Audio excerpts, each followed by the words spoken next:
समझना, जैसे श्री कृष्ण जी को सुदामा जी ने चावल दिए थे 1 मुट्ठी बुने हुए, और श्री कृष्ण जी ने उसका महल बना दिया, धन दे दिया। इतना सामर्थ्य श्री कृष्ण जी में था। लेकिन श्री कृष्ण जी का ना तो स्वयं जन्म मृत्यु समाप्त हुआ और न ही कर्म का दंड मिटा। 3 ताप भी श्री कृष्ण जी के नहीं मिटे। उपासकों के मिटेंगे, कटेंगे कहां से? तो ऐसे ही इसकी तुलनात्मक आगे कबीर परमेश्वर जी को एक तैमूर लंग नाम के लोहार ने, मुसलमान लोहार ने एक रोटी खिलाई थी। परमात्मा एक जिंदा महात्मा रूप बना करके उनके नगर के बाहर जंगल में, जहां वो तैमूर लंग भेड़ बकरियों को चरा रहा था, वहां पहुंच गए।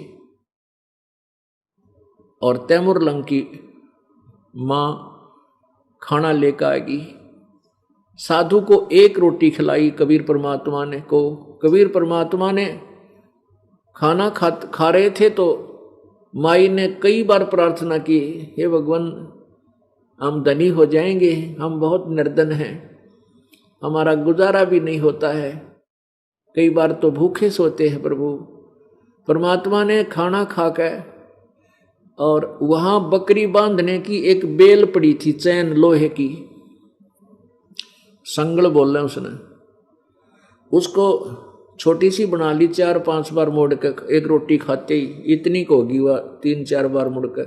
फिर क्या किया परमात्मा ने, उसके 7 संगल मारी वह नो लड़के, उसके तैमूर लंग जो 17-18 वर्ष की आयु का था, उसकी कमर में जैसे एक रस्सी होती है ना, रस्सी को 3-4 बार मोड़ ले तो वह इतनी को बन जाती है, ऐसे ही लोहे की एक संगल सी थी जो बकरी बांधन की पतली सी बेल होया करे, चैन।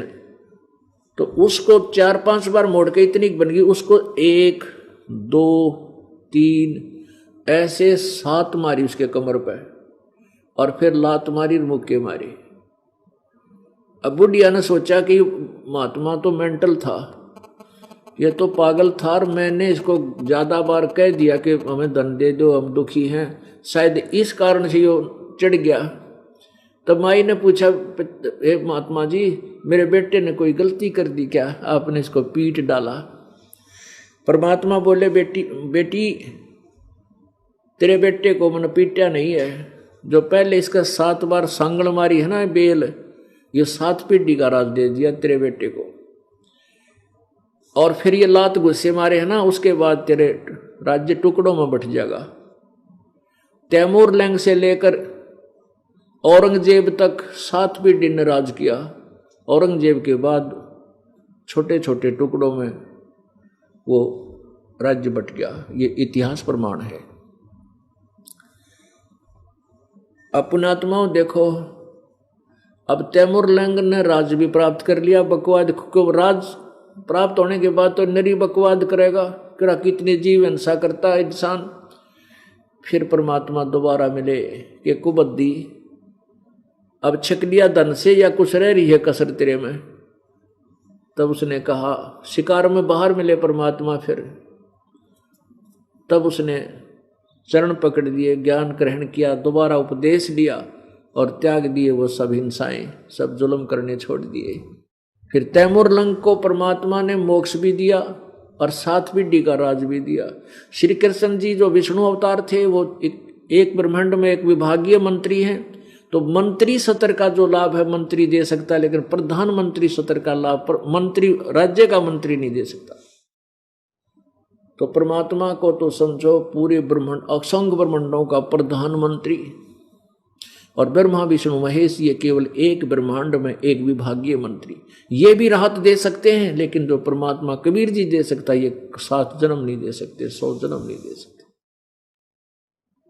इसलिए परमात्मा कहते हैं, जो जाकी सरना बसे, और ताको ताकी लाज, जल सूही मछली बह चढ़ जाती और वहां बह जाते गजराज।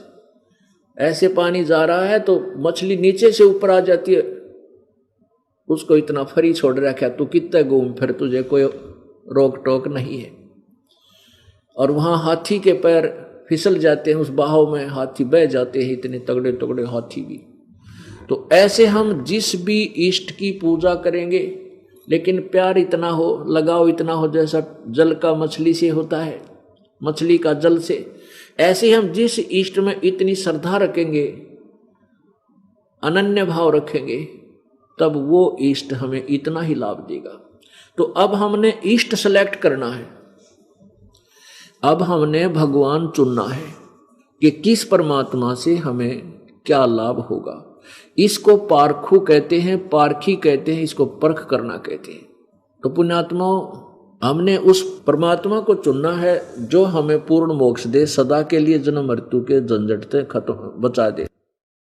अब क्या बताते हैं कि चारों युगों में देख लो हमने किसका रक्षा मार है। आप दान करते हो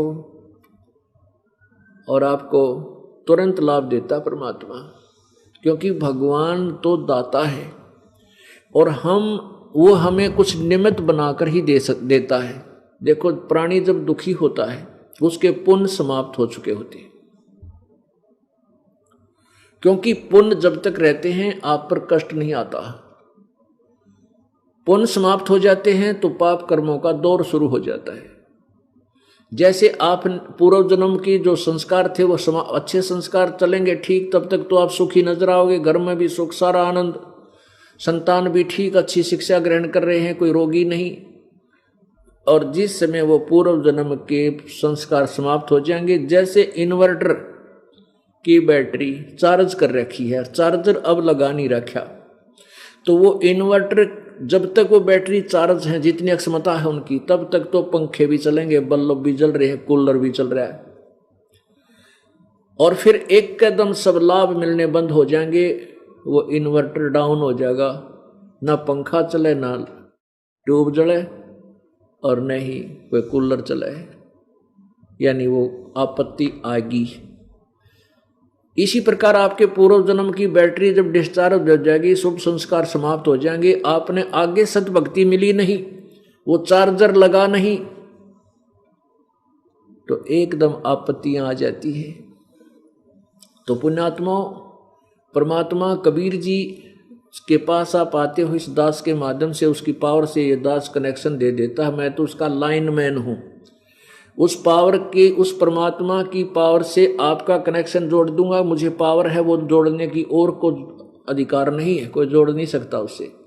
तो दास का इतना काम है कि आपका तार परमात्मा से जोड़ देता हूं, और फिर उसकी मर्यादा बताता हूं कि ऐसे ऐसे रहना, नहीं तो बिजली आपको ही हानि कर देगी। तो जिसमें आपका कनेक्शन मालिक से मिलते ही आपके काम शुरू हो जाएंगे। लेकिन ये मत समझना कि बैटरी चार्ज होगी।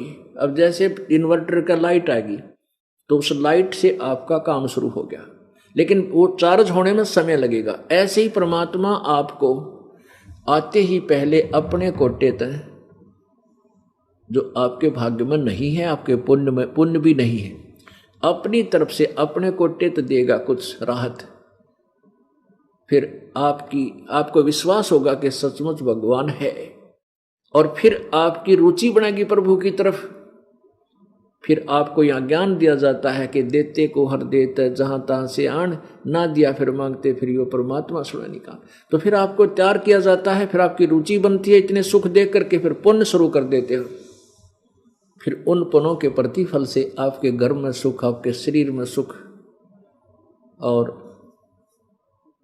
बहुत लाभ मिलना प्रारंभ हो जाता है।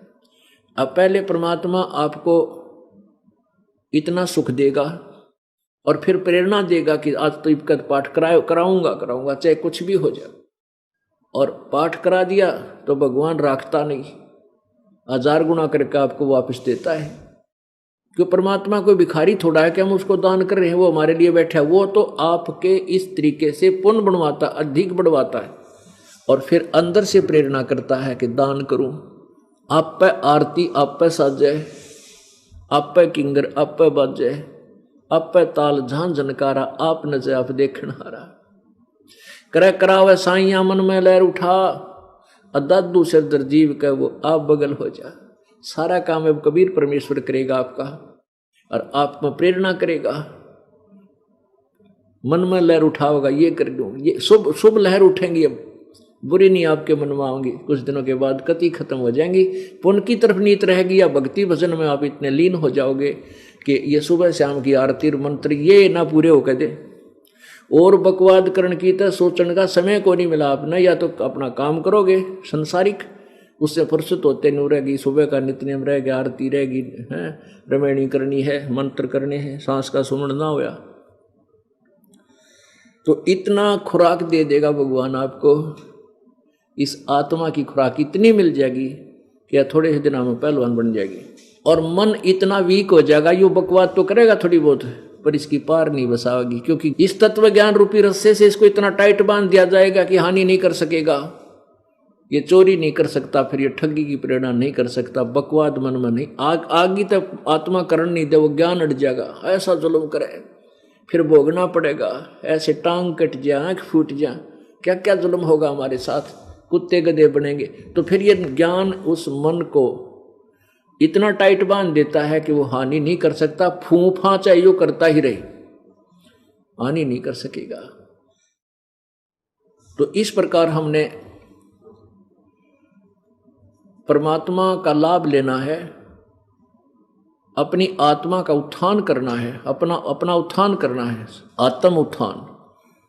उसका तरीका यह है कि परमात्मा की भक्ति गुरु जी के आदेश अनुसार करे, सत्य भक्ति करे और पूरे विश्वास के साथ करे। विश्वास जब होगा तब होगा जब हम स्वयं परिचित हो जाएंगे कि गुरुदेव जो ज्ञान दे रहे हैं जो 100% सही है। ये विश्वास होगा कैसे? अधिक सत्संग सुनने से, और साथ ही साथ ये प्रमाण जो दास आपको देता सदग्रंथों को आंखों देखने से। फिर आपको इतना दृढ़ विश्वास हो जाएगा कि आप किसी के डगाए नहीं डग सकते, आप लाल और लालड़ी की स्वयं पहचान करने लग जाओगे। पुण्यात्माओं, परमात्मा ऐसी प्रेरणा करता है हमारे अंदर, जैसे सत्संग निकट आता है तो मन अपनी अटकलबाजी शुरू करता है, ये काम रह गया, अब कैसे हो जाएगा, अगली बार देख लेंगे, अब के टाल कर देते हैं। तो कुछ देर के बाद आत्मा में वो ज्ञान आकर हिलोर उठती है, प्रेरणा आती है, लहर उठती है कि रे परमात्मा से तो हम उम्मीद करते हैं कि भगवान हमारे सारे काम ठीक करेगा, और आप वहाँ बैठे हो, आपकी भैंस मर गई बैठे बैठे, बता आपने के बचा लिया, 50,000 की भैंस मर गई, बता आपने के सारा कर दिया यहाँ ना आकर के। कहने का भाव ये है कि वो पैसे भी बर्बाद, भैंस भी गई, और वहीं बैठे बैठे नुकसान हो गया।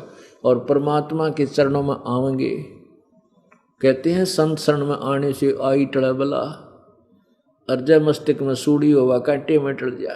ये विधान है प्रभु का।